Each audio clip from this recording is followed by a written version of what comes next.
Enggak, Pak Azizan. Teleponnya nanti yang Indonesia itu semuanya Times New Roman. Times New Roman ya. Ya nggak? Namanya namanya. Iya. Oke. Ya sesuai dengan bukunya lah ya. Iya. Bukunya masih belum berubah kan? Ada? Masih Belum masih. Oke. Kemudian Arabnya tradisional Arabic. Tradisional Arabic. Oke. Ya, kemudian untuk Al-Quran itu pakai apa namanya yang LPMK itu. Oh, dari sana ya. Ntar diinstal berarti ya. Iya. Oke, ada oke. ini handphonenya. Add-on-nya. LPMK namanya Nisbah kalau Iya, iya. novel yang di apa yang diinstalkan Tubun itu. Iya. LPMK Nisbah. Kemudian nanti saya akan bantu untuk ini mencari apa namanya dari artikel-artikel yang masih kira-kira 10 tahun terbitnya itu masih 10 tahun terakhir ya. terakhir ya. Tidak lebih dari sana ya. Dan nanti 10% dari ini adalah artikel terbaru dari daftar pustaka ini. Oh iya. Berarti Nanti antum ini berarti ini masih teknis dulu ya, Sob, ya. Iya. Dan nanti di daftar pustaka ini nanti pakai itu apa namanya? Mendeley. Bisa belum? Itu untuk merapikan daftar pustaka dan footnote secara otomatis. Ada aplikasinya. Ada aplikasinya. Itu Mendeley. biar biar connect gitu ya. Iya. Otomatis. Tapi itu di luar Word apa di Itu aplikasi. ya maksud saya Word-nya dipanggil gitu atau gimana biar dia Oh ya, nanti dia kayak add-in juga. add-in juga di Word-nya itu ya. Kita install nanti ada pilihan. Oh, oke. Maka Anda akan meng-add-in-kan gitu lah. Iya. Lalu nanti dia langsung akan Ya, terintegrasi ya. terintegrasi. Oke. Nanti termasuk urutan nama itu Ya, sesuai lah seperti ya. apa, penulisannya seperti apa, itu nanti kita ikut dia aja. Ya. Udah baku berarti kan? Udah bagus ya. Ya, kalau kita kan manual kan. Iya. Manggilnya dari footnote itu. Iya. Manggil nggak tahu. Ya, ini kalau ini kan kita bikinnya manual. Footnote-nya juga udah nggak bener kan? Format footnote-nya kadang-kadang masih Juga masih belum baku. Oke, terus nanti di sini dibuat ya sebelum daftar pustakanya nanti ada apa indeks dan glosarium. Glosarium. Tesis nggak ada itu. Di tesis nggak ada. Nggak ada. Tesis belum ada. Ya di S3 ada lah harusnya. Ya. Nanti semua akan ada itu. Oh, makanya ada. Karena baru kemarin kan jadinya. Oh iya. Baru. Jadi saya lupa nanti indeks itu isinya apa, glosarium apa gitu ada itu. Sudah ada apa namanya? Buku petunjuknya yang baru belum ya? Sudah ada. Sudah ada ya? Sama Davika ada ya atau Iya, tidak juga ada. Oke. Nanti kan sekarang kan kita buku nggak kita cetak kan nanti ke file. Jadi kita kirim file. Oh iya, dalam file aja ya. Oke. Karena kalau buku ternyata sebenarnya lama kan. Jadi Iya. itu pesen ke Mas Rahmat, iya kirim kan lama. Belum lagi harus disidikan ke perusahaan itu. Zaman CD. Masih ada CD. Iya. Baik, Gambar tuh nggak perlu ya Pak ya? gambar perlu, cuma nanti keterangannya itu bukan seperti ini. Jadi kita gambar ke berapa ini? Pakai urutan ya gambar ke sekian ke gitu. 15. Ya, obat apa gitu ya.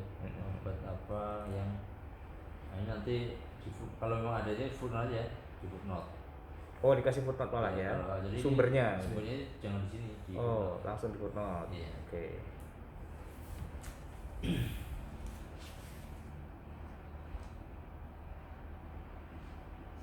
atau fotonya di sini, jadi di apa namanya, seperti gambar di bawah ini gitu kan. Nah, nanti Oh iya iya.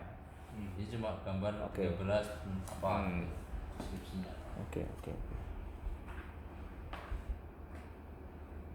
Nah, nanti secara yang lain ini masih teknis semua ya. Mm-mm.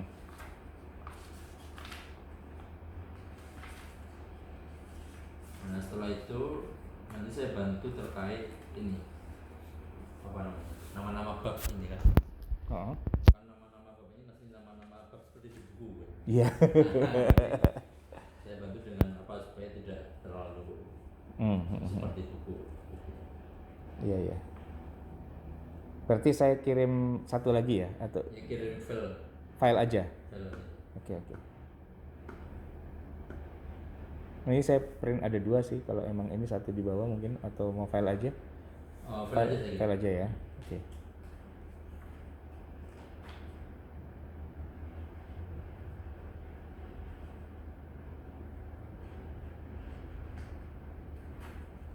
Ya baik, saya kira itu aja.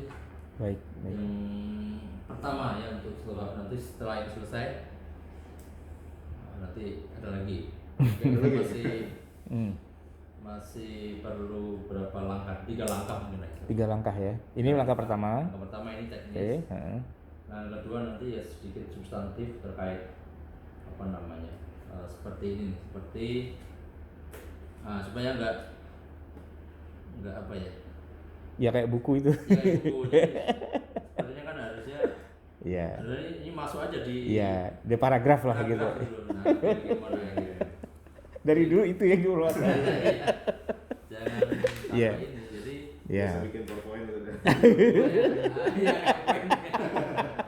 misalnya kenapa mau Abu Zahra, nah itu kan Iya. harus dijelaskan juga Iya, kenapa yang muncul Abu Zahra. Iya, iya, iya.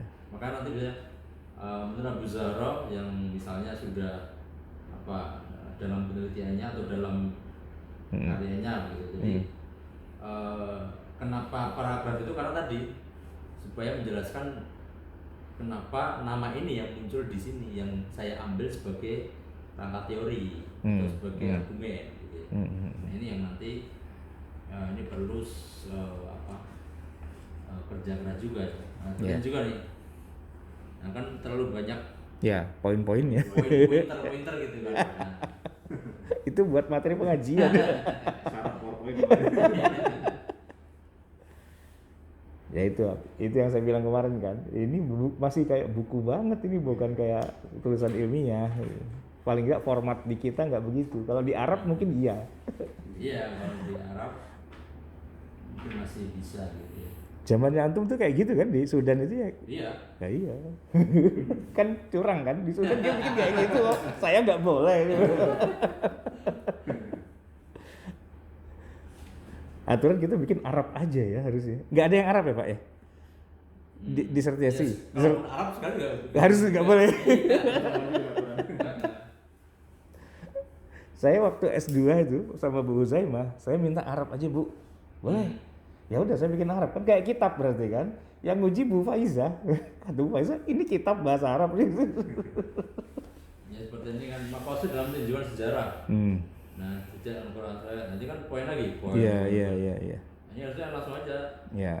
Sholat, narasinya sholat apa namanya, termasuk sholat rukun Islam yang mengandung maqasid atau yang tinjauan maqasidnya bagaimana, jadi ada narasinya. Ada narasinya. Iya.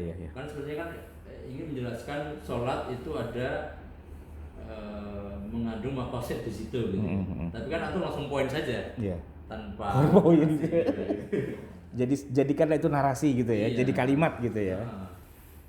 Kalau saya kan terbiasa Pak, apa namanya? Ya ibaroh aslinya itu kan saya tulis. Apa nggak perlu ya? Ibarohnya gitu. Ya kalau di sini Kalau ta'rif lah harus ya. Sudah di bab 2, bab 3 perlu. Oh iya. Yang kalau nggak perlu, kalau di latar belakang masalah ibaroh. Tapi ibarohnya itu kita narasikan ulang gitu. Oh, nggak harus Arabnya ini terjemahin. Oke. Nanti langsung narasi dari kita, lalu nanti ditutup dengan QS 2.15 gitu loh. Itu Iya. kalau dia terbelakang masalah.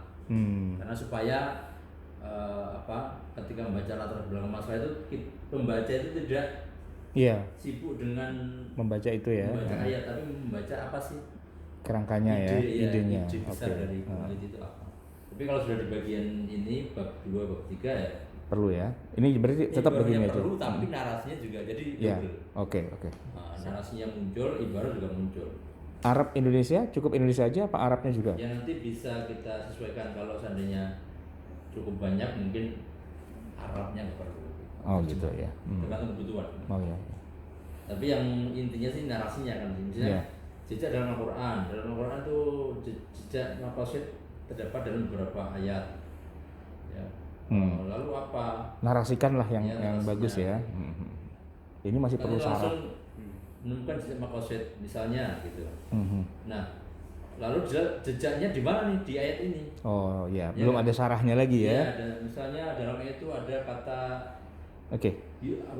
user. Nah, Iya. ini menegaskan bahwa Allah menginginkan kemudahan. Nah, itu kan Iya ya, narasi maksudnya dinarasikan. di situ, Oke, dan sip seterusnya. sip sip. Lalu nanti mungkin untuk bumbu-bumbu dalam tafsir ini Ibnu Katsir mengatakan user maksudnya adalah segini. Nah, Ya. itu Wah, untuk ornamennya ya. Iya. Oke. untuk jadi supaya kita menjelaskan ini bukan opini kita. Ya, dibandingkan dengan penjelasannya Tapi siapa ada- lagi gitu Iya, ya. ada datanya. Pendapat ahli. Ya, Ya, datanya dari para ulama kan gitu. Iya.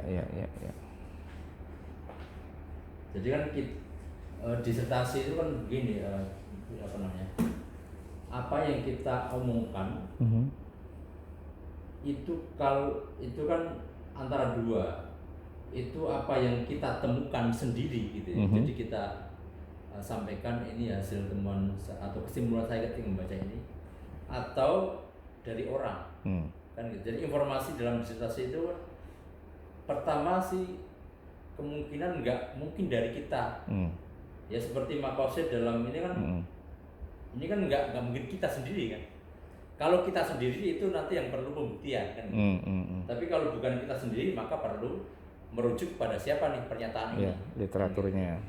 Nah seperti hal ini, seperti pernyataan ini kan sudah pasti ini Nggak. sudah dikatakan orang-orang sebelum kita. Iya. Entah para ulama, entah para peneliti sebelum kita. Nah itu yang dalam narasi itu harus jelas bahwa ini bukan pernyataan saya, Iya. gitu. Tapi data yang Ya, saya temukan. di dalam literatur ya. Iya, betul. Nah, baru terakhir saya harus berkontribusi di situ ya. Setelah itu baru mungkin antum punya tambahan atau punya taklid Ya. atau mengkritis itu nanti di bawah. Ya.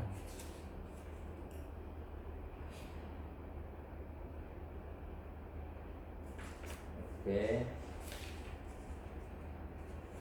Kalau yang ketiga tadi kan ada dua ya, 1, 2. Yang ketiga apa kira-kira? Ya, apa Tahap yang ketiga tadi kan tiga ya, tahap. setelah itu ya tahap ketiga nanti yang pasti ini menyesuaikan antara memastikan bahwa rumusan masalahnya sudah kita kerjakan gitu ya. Misalnya ini apa kesimpulannya?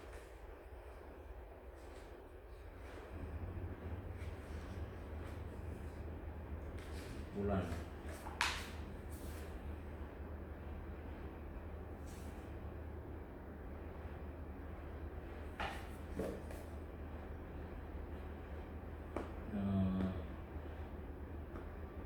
Ini perumusan juga belum ini. Rumusannya juga belum Mengerucut. ya belum jelas. Nanti kita bantu lah. Ini kan masih judul ya. Rumusannya apa?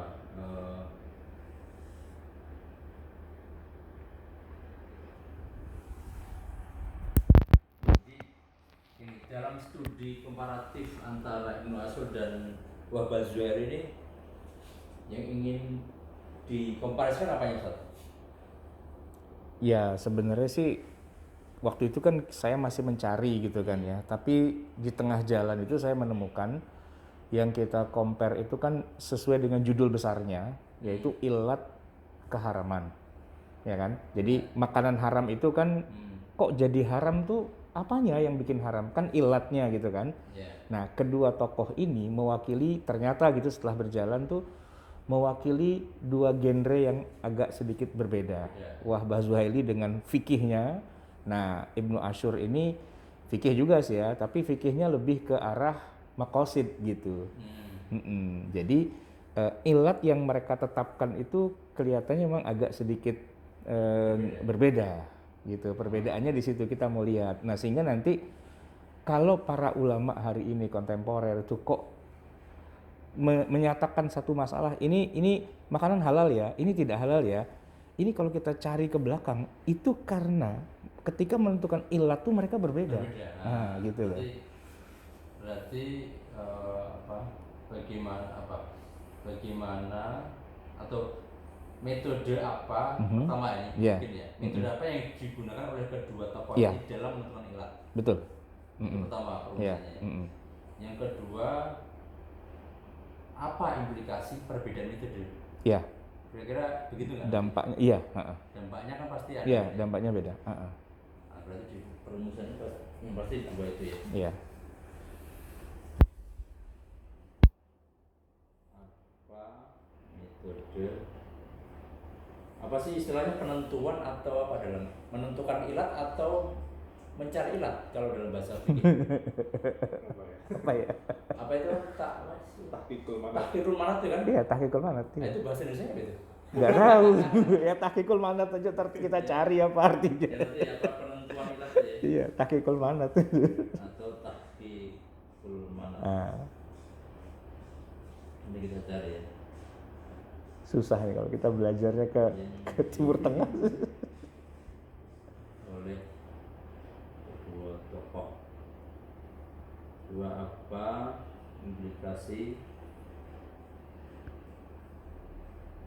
perbedaan metode menentukan ilat.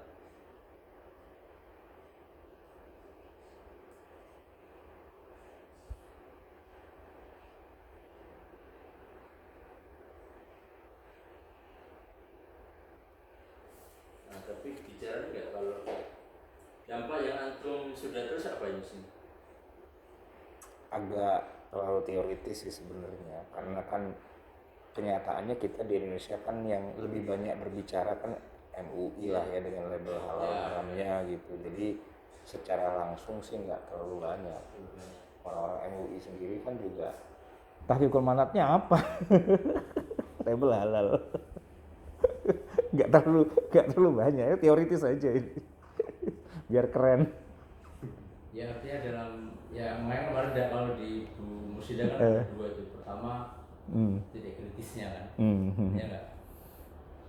Jadi di luar kita berdebat tentang tahqiqul manat, ketika masuk ke produk itu kan yang paling menentukan ketika menemukan titik kritis tuh, misalnya produk olahan daging olahan. Nah itu kan auditor MUI ketika terjun ke lapangan ingin ngecek kan, alatnya itu sama enggak gitu kan. Misalnya perusahaan ternyata satu perusahaan dia memproduksi daging olahan dari daging babi sama daging olahan dari sapi. Itu kan kemudian auditor ingin menemukan titik kritis ini supaya jangan campuran, maka ada satu proses yang harus menjadi standar gitu ya. Iya, betul. Nah, itu titik kritisnya MUI begitu ya. Yang kedua yang kemudian karena ada titik kritis ini saya menduga bahwa ada yang dilupakan, yaitu terkait tahqiqul manat tadi. Iya. Nah, saya mau masuk di situ sebenarnya. Kalau Bu Murs, jadi saya sama Bu Mursyida, Bu, Ibu main di MUI-nya, saya di teori-teorinya ya, gitu. Kalau di dalam ini, di dalam ayat itu kan ada yang ilatnya disebutkan, ini tidak. Ya nggak? Nah, berarti betul lagi nih. Kalau seperti ini kan ini fikih nih. Iya. Jadi kita buat rumusannya itu tafsir walaupun isinya fikih. Iya. Jadi bagaimana metode berarti kita fokusnya sebenarnya pada ayat yang tidak ada Ilatnya. Ya Tidak disebutkan gitu ya. Iya. Atau boleh jadi kita menganggapnya itu ilat padahal hikmah. Ya artinya yang tidak sore, nggak tahu nanti istilahnya apa kalau dalam ilat itu kan ada ilat yang susah gitu ya. Iya, mansuso, mustambato, iya. Udah dibahas tuh di bab-bab awal. Nah, berarti masalah rumusnya harus muncul itu. Jadi yang menjadi kritiknya utama adalah pada ayat-ayat yang ilatnya mansuso. Kalau udah mansuso kan nggak perlu diteliti kan? Apa gimana? Apa masih perlu diteliti? Paling tidak kita meneliti perbedaan pendapat para ulama ketika menggunakan ayat itu. Apakah itu mustambatoh maksudnya emang itu ilat apa itu hikmah gitu kan? Kayak berarti gini dulu. Bagaimana kalau misalnya rumusnya begini? Bagaimana metode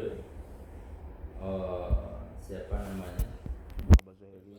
Dalam menafsirkan ayat-ayat tentang makanan dan minuman yang ilatnya ghair mansusoh. Pertama itu gimana? Masuk nggak? Kalau mungkin gini Pak, itu adalah salah satu di antara pilihan-pilihan. Nah, jadi bagaimana mereka dalam menentukan ilat aja gitu loh. Jadi secara umum dulu gitu kan, masing-masing mufassir ini ketika mereka kan selain mufassir juga faqih juga sebenarnya kan. Jadi apa sih metode yang mereka gunakan dari ayat Quran kok jadi kesimpulannya begini itu seperti apa sih kita bandingkan antara keduanya? Ya, yang satu ternyata pendekatan fikihnya kuat banget, yang satu pendekatan makosidnya tuh kuat banget gitu. Nah itu yang kita istilahnya titik kritisnya di situ. Sebenarnya yang lebih tepat untuk masalah ini tuh makosid atau fikih gitu, gitu loh. Yang saya cenderungnya nanti saya fikih gitu loh istilahnya, karena yang lebih teruji itu fikih gitu ketimbang makosid. Kalau makosid kan masih ngambang. Makosidnya apa gitu kan? Istilahnya di ilmu fikih makosid itu dianggap sebagai hikmah. Nah, oleh orang-orang makosid itu dianggap sebagai yaitu ilat gitu. Iya, ghairu mundhabit gitu. Di situ sebenarnya mau dipertentangkannya. Iya. Ya membela fikih juga sih ujung-ujungnya. Lawang kita ngajinya fikih dari awal. Ya artinya gini aja supaya ini aja. Jadi ini hanya usulannya. Ya. Jadi memang yang menjadi fokus penelitian pertama adalah metode para mufassir ini ketika menafsirkan ayat-ayat makanan lah dan minuman gitu ya. Itu aja ya. Yang kedua bagaimana yang pertama ini bagaimana metode penentuan ilat dari ayat tersebut. Iya, betul. Yang ketiga baru implikasi. Betul. Nah gitu ya. Jadi ada 3 rumusan.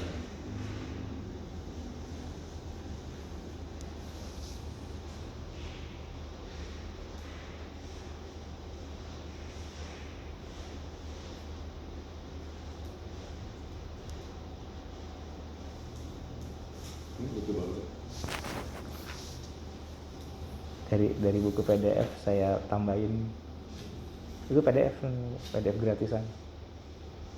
Kertasnya bagus. Gue